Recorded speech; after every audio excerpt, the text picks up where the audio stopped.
Gaza जंग को 1 महीना गुजर गया है। नेतन्याहू की हमास को खत्म करने की कसक और कसम अब भी अधूरी है।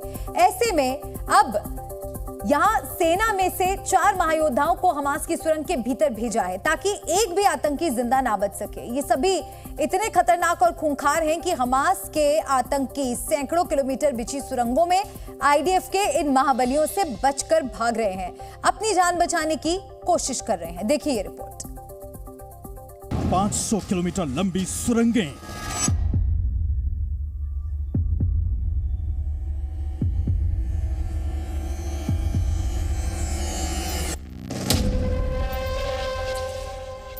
सुरंग में दौड़ते आईडीएफ के नेवले,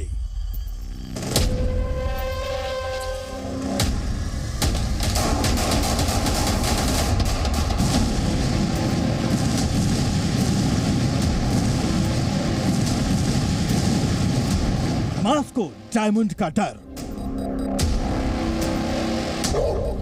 311 मील यानी 500 किलोमीटर लंबा सुरंगों का मकड़जाल गाजा पट्टी की जमीन के भीतर हमास ने सालों से बिछाया हुआ है। युद्ध के 32वें दिन अब इन सुरंगों को पूरी तरह से तबाह करने के लिए इजराइल की सेना ने अपने 4 महायोद्धाओं को धरती के भीतर भेज दिया है। आपको बता दें कि बीते 24 घंटे में हमास के 450 से ज्यादा ठिकानों को तबाह किया जा चुका है, जबकि हमास का एक खूंखार कमांडर जमाल मूसा भी इजराइल की सेना ने मार गिराया है। खबरों के मुताबिक जमीनी लड़ाई में अब तक इजराइल के भी 29 सैनिक मारे गए हैं। इजराइल की सेना के सबसे बहादुर योद्धा हमास की सुरंगों के भीतर घुस चुके हैं। आपको बता दें, इनमें से 7 के फन को कुचल देने वाली यूनिट वीजल कमांडो है, जबकि यालोम डायमंड कमांडो यूनिट भी सुरंगों की चीर फाड़ करने में माहिर है। आईडीएफ के स्पेशल केनाइन कुत्ते हमास के आतंकियों को सुरंगों में सूंघ कर मार रहे हैं, जबकि आईडीएफ के जवानों के थ्रोबोट और अटैकर ड्रोन भी उनके साथ हैं। यही नहीं, इजराइल के टैंक और बुलडोजर भी खुफिया जानकारी मिलते ही हमास के आतंकियों को जमीन के भीतर ही मौत की नींद सुला देते हैं। दरअसल 7 अक्टूबर के हमले के बाद से इजराइल पर बंधकों को छुड़ाने के साथ साथ हमास के खात्मे का दबाव बना हुआ है। जहां कहीं भी हमास के आतंकी दिख रहे हैं, इजराइल की सेना उनकी सुरंगों को घेरकर उन्हें मारने में जरा भी देर नहीं कर रही।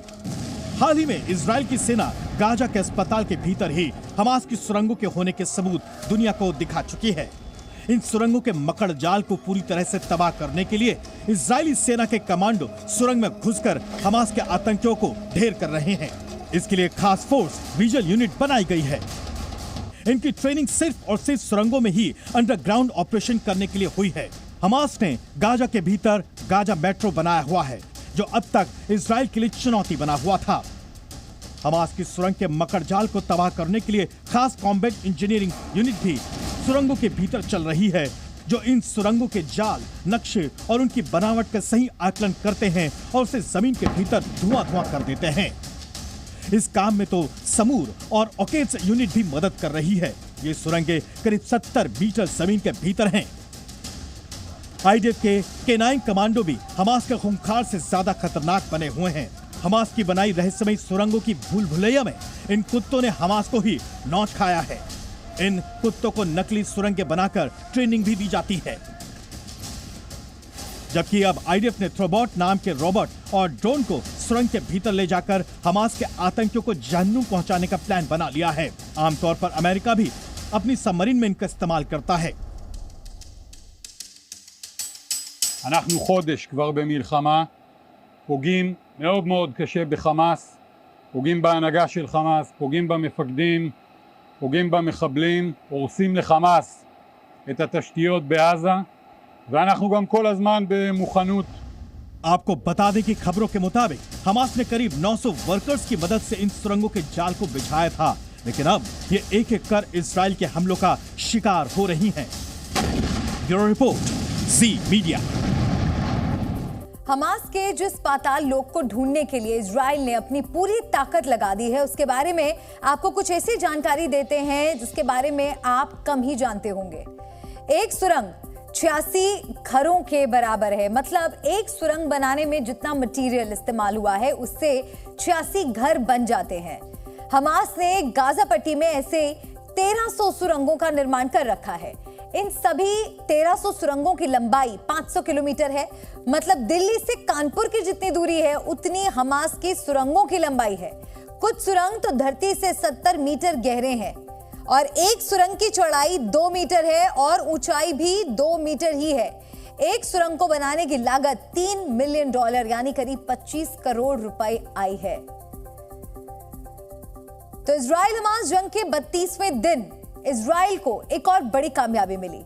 7 अक्टूबर के आतंकी हमले में शामिल हमास का एक और कमांडर ढेर हो गया। इस बीच इजराइल ने हमास पर हमला और तेज करने से पहले गाजा के लोगों को निकलने के लिए एक नया रास्ता बनाया है। इजराइल के प्रधानमंत्री बेंजामिन नेतन्याहू ने गाजा के लिए एक नया प्लान बनाया है। यही प्लान गाजा के भविष्य को निर्धारित करेगा और युद्ध के खात्मे की तारीख तय करेगा।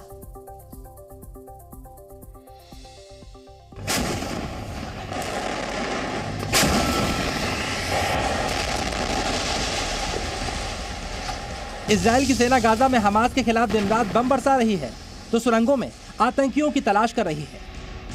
इजरायली डिफेंस फोर्सेज गाजा में मौजूद हमास की सुरंगों को उसके कमांडरों की कब्रगाह बना रही हैं। इजरायली सेना ने हमास के एक और कमांडर को उसके गुनाहों की सजा दे दी है और उसे मार गिराया है। कमांडर का नाम वेल अस्फा था। वो हमास की दीर अल बलाह बटालियन का कमांडर था और 7 अक्टूबर को इजराइल में हुए आतंकी हमले में शामिल था।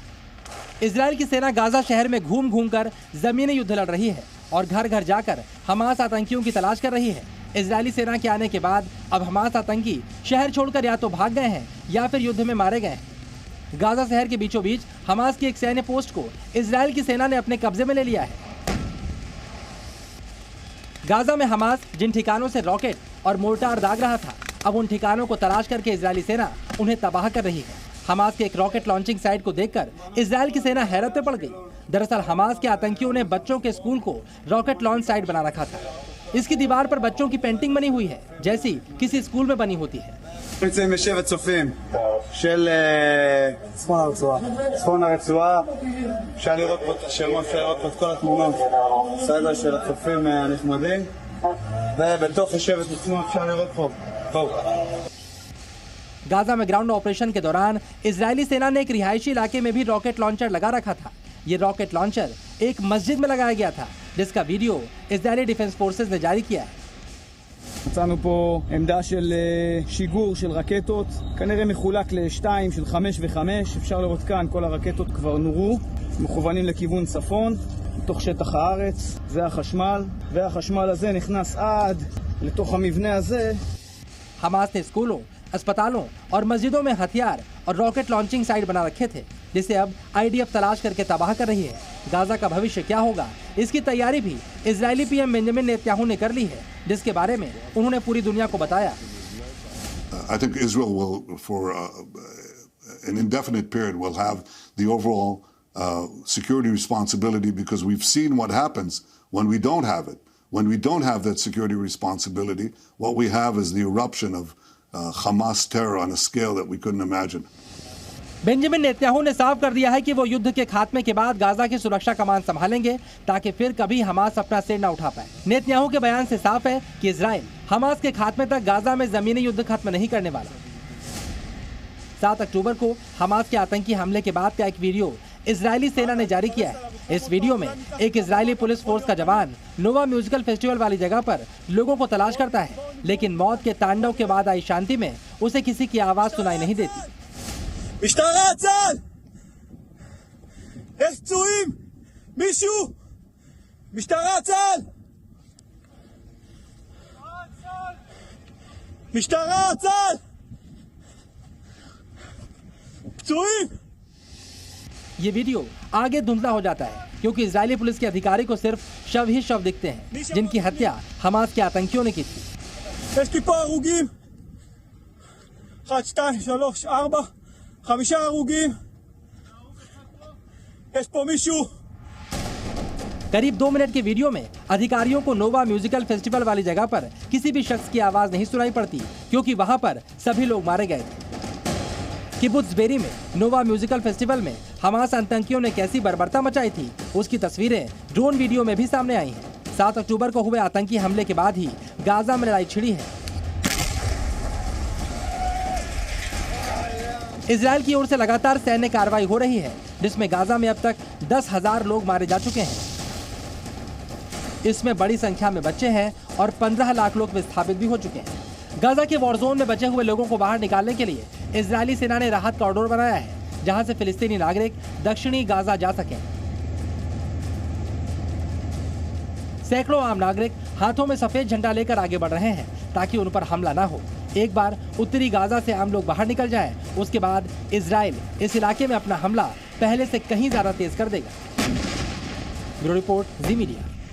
गाजा पट्टी में चल रही जंग कब और कैसे रुकेगी, इस सवाल का जवाब फिलहाल किसी के पास नहीं है। अमेरिका की कई कोशिशों के बाद भी इजराइल ने अस्थायी युद्ध विराम की अपील खारिज कर दी है। आईडीएफ के डबल अटैक से हमास की जड़ें हिल चुकी हैं। मौत का आंकड़ा हर रोज बढ़ रहा है। तबाही और बर्बादी की तस्वीरों के बीच 240 हाथों पर युद्ध रुकने की उम्मीद कैसे टिकी हुई है, इस रिपोर्ट में देखिए। And we want Aleppo's back home now. There is no substitute for victory.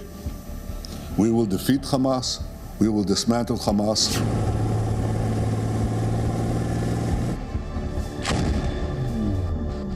Hamas के खात्मे की कसम नेतन्याहू ने फिर दोहराई है। आईडीएफ के जवान उसी कसम को पूरा करने के लिए ऑपरेशन भी चला रहे हैं। जंग के बीच सबसे अहम वो बंधक हैं जो 7 अक्टूबर से ही हमास के कब्जे में है। आईडीएफ के मुताबिक बंधकों की संख्या करीब 240 है। हमास के खात्मे के साथ साथ इन बंधकों की रिहाई भी इजरायली डिफेंस फोर्स का लक्ष्य है। अब सवाल यह है कि क्या ये बंधक युद्ध खत्म कराने में अहम कड़ी साबित होंगे। इजरायली संसद के बाहर पोस्टर बैनर लेकर लोगों ने सरकार से बंधकों की रिहाई के लिए मजबूत कदम उठाने की मांग की। 1 महीने से अपनों का इंतजार कर रहे लोगों का सब्र अब टूटने लगा है, इसलिए प्रदर्शन के जरिए उन्होंने सरकार पर दबाव डालने की कोशिश की। It's been a month. My family, my mother, Shoshan, she is also a grandmother. My sister Adi and her husband Tal, both their children, Naveh who is 8 years old, and Yael, we call Yula, who is 3. My aunt Sharon and her daughter Noam, who is 12, are all being held hostage in Gaza by Hamas. Hamas ने अब तक सिर्फ 4 बंधकों को रिहा किया है। ऐसे में जिनके अपने हमास के कब्जे में है वो परेशान है। बंधकों को रिहा कराने के लिए अलग अलग स्तर पर बात तो हो रही है, लेकिन रास्ता कोई नहीं निकल रहा। वहीं चिली में इजरायली एम्बेसी ने हमास के आतंकियों की बर्बरता के वीडियो दिखाए। एक स्पेशल स्क्रीनिंग के जरिए 7 अक्टूबर को हुई हैवानियत की हकीकत दिखाई गई। बंधकों की तस्वीरें भी दिखाई गई। यरूशलेम में दीवारों पर बंधकों की तस्वीरें लगाई गईं और उनकी रिहाई के लिए सरकार पर दबाव डाला गया। जिन परिवारों के सदस्य हमास के कब्जे में हैं, वो किसी भी तरह उनकी रिहाई चाहते हैं। इजराइल समेत दुनिया के कई देश बंधकों की रिहाई के लिए जुटे हैं, पर हमास अपनी शर्त पर अड़ा है। हमास ने साफ किया है कि पहले इजराइल गाजा पट्टी पर बमबारी रोके और इजरायली जेलों में बंद फिलिस्तीनियों को रिहा करे, लेकिन इजराइल ने शर्त मानने से इनकार कर दिया है। Well, there will be no ceasefire, general ceasefire in Gaza without the release of our hostages. As far as tactical little pauses, an hour here, an hour there, we've had them before. I suppose we'll check the circumstances in order to enable goods, humanitarian goods to come in, or our hostages, individual hostages to leave. But I don't think there's going to be a general ceasefire. It's not that I don't think. I think it will hamper the war effort. It'll hamper our effort to get our hostages out, because the only thing that works on these criminals in Hamas is the military pressure that we're exerting. Gaza में चल रहे युद्ध के बीच अमेरिकी राष्ट्रपति Joe Biden ने एक बार फिर इजरायली पीएम बेंजामिन नेतन्याहू से फोन पर बात की। बाइडेन ने अस्थायी युद्ध विराम की बात दोहराई, लेकिन इजराइल हमास के खात्मे तक युद्ध रोकने के मूड में नहीं दिख रहा। इजरायली पीएम ने यूरोप को आतंकवाद का अगला टारगेट बताकर चेतावनी भी दे दी है और अपना रुख भी साफ कर दिया है। If they go strong, if they're not defeated, they will derail this process. They will imperil the entire Middle East.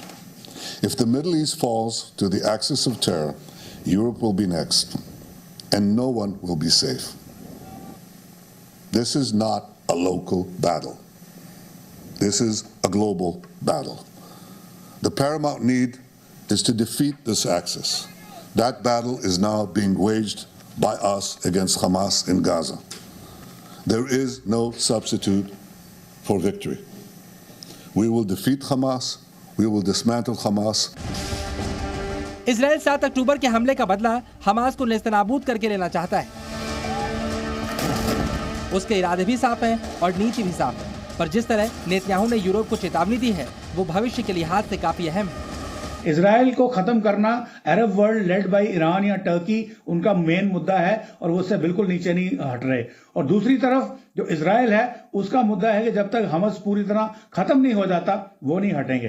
परंतु जो वेस्टर्न कंट्रीज हैं जैसे अमेरिका है वो अपने हॉस्टेजेस को बचाने में युद्ध खत्म होने के आसार दूर दूर तक नजर नहीं आते, लेकिन 240 बंधकों की रिहाई एक बड़ा मुद्दा है जिसे लेकर इजराइल के लोग ही नहीं बल्कि कई विदेशी मुल्कों ने भी दबाव बनाना शुरू कर दिया है। ऐसे में सवाल है, क्या नेतन्याहू बंधकों की रिहाई को लेकर अस्थायी युद्ध विराम का विकल्प चुन सकते हैं? ब्यूरो रिपोर्ट, जी मीडिया। हमास को अंदाजा भी नहीं होगा कि 7 अक्टूबर की उसकी भयानक गलती उसके खात्मे की कुंडली तैयार करवा देगी। इजराइल ने हमास के खात्मे के लिए आर्टिफिशियल इंटेलिजेंस टारगेट बैंक का इस्तेमाल किया है। हमास को खत्म करने के लिए ये बैंक इजराइल की सेना की ताकत को कई गुना ज्यादा बढ़ा रहा है। इस बैंक की और क्या खासियत है, इस रिपोर्ट में देखिए।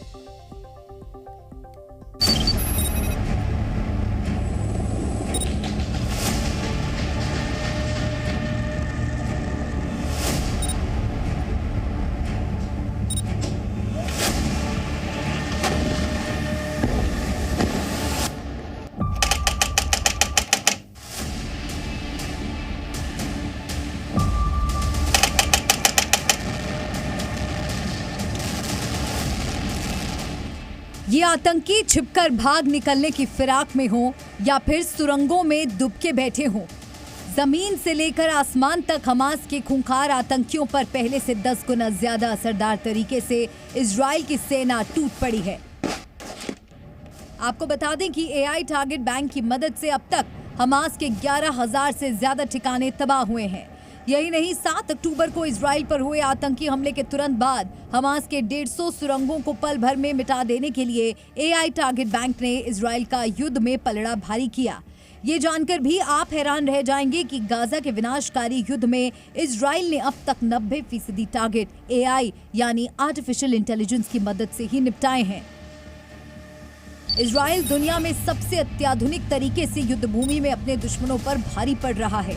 दरअसल एआई आधारित टारगेट बैंक इजराइल की ताकत का अहम हिस्सा है। अब आपको बताते हैं कि ये बैंक कैसे काम करता है। दरअसल जहां भी संभावित आतंकी होते हैं, टारगेट की डिटेल आर्टिफिशियल इंटेलिजेंस तुरंत जमा करना शुरू कर देते हैं। ये जानकारियां रियल टाइम जनरेट होती हैं। टारगेट तय होते ही आईडीएफ को लोकेशन शेयर हो जाती है। यहां से मिलने वाली जानकारी को मिलिट्री की एलीट यूनिट्स को भेजा जाता है। फिर वो उस हिसाब से हमास आतंकियों पर हमला करते हैं। जाहिर है आईडीएफ की ताकत कई गुना बढ़ गई है। כוח בטווח של 200 מטר מהכוח. לא עשינו דבר כזה, עם חימוש מאוד כבד, קשר מאוד טוב בין מה הכוח צריך לבין מה המטוס יודע לתת, והחיבור הזה של אוויר ויבשה ביחד, תמיד ידענו שהוא חזק, אנחנו רואים שהוא הרבה יותר חזק ממה שידענו. आईडीएफ यानी इजराइल डिफेंस फोर्स खुफिया टेक्नोलॉजी, सिस्टम और सबसे खतरनाक टीम है। एआई टारगेट बैंक में बेहद पुराने टारगेट्स नहीं होते हैं, बल्कि नए टारगेट्स मिलते जाते हैं और जुड़ते जाते हैं। रियल टाइम डेटा अपडेट हो जाता है। जैसे जैसे हमलों में ये टारगेट खत्म होते हैं, उन्हें बैंक में अलग फाइल में डाल दिया जाता है, जिसके बाद ग्राउंड टीम या एरियल सर्विलांस के जरिए ये काम पूरा कर लिया जाता है। इजराइल ने 2019 से लेकर अब तक एआई टारगेट बैंक बनाए हैं, यानी गाजा पट्टी की जमीनी जंग शुरू करने से पहले इन्हीं टारगेट बैंक ने इजराइल की सेना के लिए तुरुप के इक्के के तौर पर काम किया है।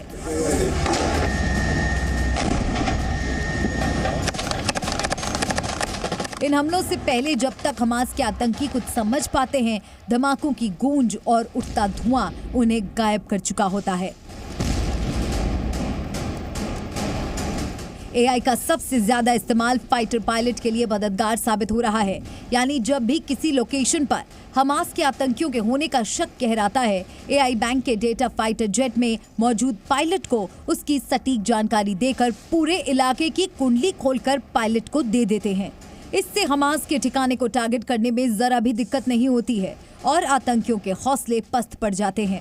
यानी लोकेशन शेयर होते ही फाइटर पायलट या फिर ग्राउंड अटैक टीम हमला कर देते हैं।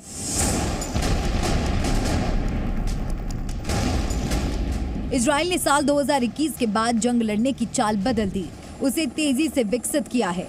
यानी हमास का अंत आईडीएफ के आर्टिफिशियल इंटेलिजेंस से भी संभव होगा। ब्यूरो रिपोर्ट, जी मीडिया। आज 7 नवंबर है। आज से ठीक एक महीने पहले 7 अक्टूबर को ही महायुद्ध की शुरुआत हुई थी। 7 अक्टूबर की घटना ना होती तो गाजा को ये दिन ना देखने पड़ते। अब हम आपको कुछ और जानकारी दे दें ग्राफिक्स के जरिए। 7 अक्टूबर को हमास के आतंकियों ने दक्षिणी इजराइल में आतंकी हमला किया था। 1400 इजरायलियों की बेरहमी से हत्या की थी, जिनमें 50 से ज्यादा बच्चे भी शामिल थे। आतंकी हमले में 5000 लोग घायल हुए थे और 240 इजरायलियों को हमास ने बंधक बनाया था।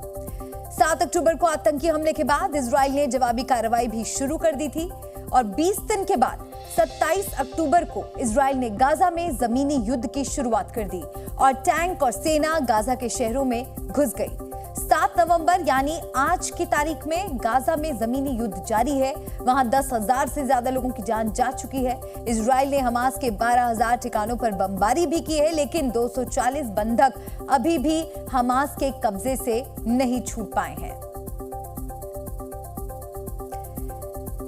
इजरायली सेना गाजा पट्टी में हमास के आतंकियों को चुन चुन कर मार रही है। अब तक कई टॉप कमांडर भी ढेर किए जा चुके हैं। इसके बाद भी आईडीएफ का ऑपरेशन लगातार आक्रामक हो रहा है। इसकी बड़ी वजह है छोटा हिटलर की तलाश। आखिर कौन है ये छोटा हिटलर और इजराइल ने उसे लेकर क्या कसम खाई है, इस रिपोर्ट में आपको दिखाते हैं। גדודי החמאס סופגים מכות קשות ואנחנו מפרקים גדוד אחרי גדוד. אפשר לראות כאן את אזורי העיר עזה בכל מקום. इजराइल ने अपने दुश्मन नंबर 1 यहवा सिनवार का खात्मा करने के लिए प्लान तैयार कर लिया है। इजरायली सेना गाजा पट्टी में ग्राउंड ऑपरेशन चला रही है।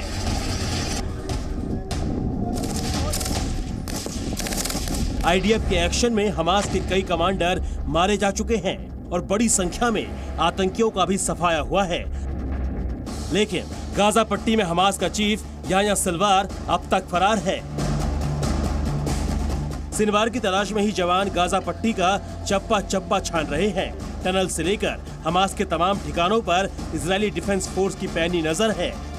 याह्या सिनवार 7 अक्टूबर के हमले का मास्टरमाइंड है और इजराइल उसे हर हाल में खत्म करना चाहता है। इजराइल के पीएम नेतन्याहू ने सिनवार को छोटा हिटलर बताया है। नेतन्याहू ने कहा है याह्या सिनवार बंकर में छोटे हिटलर की तरह है और उसे अपने लोगों की कोई परवाह नहीं है। हिटलर भी अपने आखिरी दिनों में एक बंकर में छिप गया था और दूसरे विश्व युद्ध में हार के लिए जर्मनी के लोगों को कसूरवार ठहराया था। सिनवार अपने लोगों को धूल के बराबर समझता है। गाजा पट्टी में फिलिस्तीनियों को भी सिनवार में कोई दिलचस्पी नहीं है। इजराइल पर हमले के लिए हमास के आतंकी ब्रिगेड को सिनवार ने ही तैयार कराया था और उसके इशारे पर ही 7 अक्टूबर को हैवानियत की गई। याह्या सिनवार हमास की सैन्य शाखा का फाउंडर रहा है। फिलहाल वो गाजा पट्टी में हमास का चीफ है और हमास में नंबर 2 की हैसियत रखता है। सिनवार ने करीब 24 साल जेल में बिताए हैं। इसे वर्ष 1982 में पहली बार विध्वंसक गतिविधियों के चलते गिरफ्तार किया गया था। इजरायली सेना सिनवार को खान यूनिस का कसाई भी कहती है। 7 अक्टूबर के हमले के बाद आईडीएफ ने सिनवार को हमास का ओसामा बिन लादेन भी कहा। सिनवार तक पहुंचना इजरायली फोर्स की पहली प्राथमिकता है और सबसे बड़ी चुनौती भी है। सिनवार के अलावा कई और कमांडर हैं जिन्हें मारकर इजराइल बदला लेने को बेताब है। חמור כמו אריות. אתם מוכנים להמשך? כן! אנחנו הולכים לנצח בכל העוצמה. אתם מוכנים? כן! כל עם ישראל עומד מאחוריכם. ואנחנו ניתן את המכה הקשה לאויבים שלנו כדי שנשיג ניצחון לניצחון. מוכנים? כן! याह्या सिनवार के अलावा इजराइल की हिट लिस्ट में आतंकी मोहम्मद दाइफ भी है।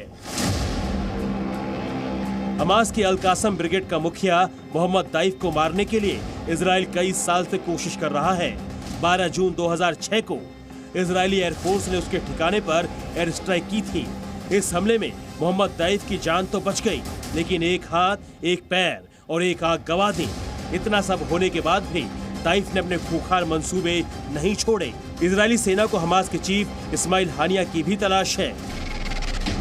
हानिया हमास का प्रमुख लीडर है और कतर में बैठकर आतंकी संगठन की कमान संभाल रहा है।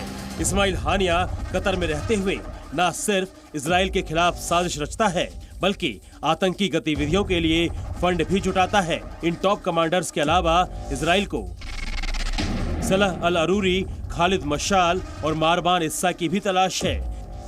ये सभी आतंकी हमास को मजबूत करने के लिए अलग अलग स्तर पर काम करते हैं। हमास को खत्म करना इजराइल का मकसद है और उसे मालूम है कि जब तक बड़े कमांडर्स नहीं मारे जाएंगे तब तक हिसाब बराबर नहीं होगा। इसीलिए आईडीएफ की ताबड़तोड़ कार्रवाई जारी है, मगर ये सब कब तक चलेगा ये कोई नहीं जानता। ब्यूरो रिपोर्ट, ज़ी मीडिया। इजराइल हमास के बीच जंग रोकने की कोशिश दुनिया के कई मुल्क कर रहे हैं, लेकिन अभी तक कोई भी देश इजराइल को युद्ध विराम के लिए मना नहीं पाया है। इस बीच भारत की मुट्ठी में शांति का फॉर्मूला है और इसका भरोसा ईरान को भी है। आइए कुछ और जानकारी आपको हम देते हैं इससे जुड़ी। तभी तो ईरान के राष्ट्रपति ने भारत से युद्ध रोकने के लिए कदम उठाने की अपील की है। प्रधानमंत्री नरेंद्र मोदी और इजराइल के पीएम बेंजामिन नेतन्याहू अच्छे दोस्त हैं। खाड़ी देश कतर, यूएई और सऊदी अरब के साथ भी पीएम मोदी के अच्छे संबंध हैं। उनके जरिए हमास को बंधक रिलीज करने के लिए कह सकते हैं। इसके अलावा अमेरिकी राष्ट्रपति जो बाइडेन और पीएम मोदी के बीच की केमिस्ट्री पूरी दुनिया जानती है। नेतन्याहू पर दबाव बनाने के लिए बाइडेन से बात कर सकते हैं। इसके साथ ही रूस यूक्रेन युद्ध के दौरान भी भारत तटस्थ नीति अपनाए हुए था और अभी भी भारत का वही स्टैंड है, मतलब ना रूस का समर्थन और ना ही यूक्रेन का समर्थन। पिछले साल ही एससीओ की बैठक में पीएम मोदी ने पुतिन के सामने कहा था कि ये युग युद्ध का नहीं है। ये पीएम मोदी ही है जिन्होंने पुतिन को युद्ध रोकने के लिए कहा था। अब दुनिया के कई देश चाहते हैं कि इजराइल जंग रोकने के लिए भारत ही पहल करे।